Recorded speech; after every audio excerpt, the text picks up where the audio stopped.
Assalomu alaykum, kanalimizga xush kelibsiz. Tuxum qobig'i va sut aralashmasi. Bu qanday kasallikka davo deb hayron bo'lyapsizmi? Tabiatning o'zi tabiiy deganlaridek, bugungi video lavhamiz ham sizlarni hayron qoldiradi. Sizda bo'g'imlarda og'riq bormi? Ayniqsa tizzada, tirsakda, bo'yin sohasida, tanangizdagi barcha bo'g'im og'riqlarini davolashda bizga tuxum qobig'i va sut kerak bo'ladi.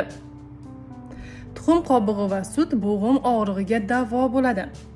Bir hovuch tuxum qobig'ini maydalang. Tayyor massaga teng miqdordagi sut qo'shing. Keyin silliq bo'lguncha aralashtiring.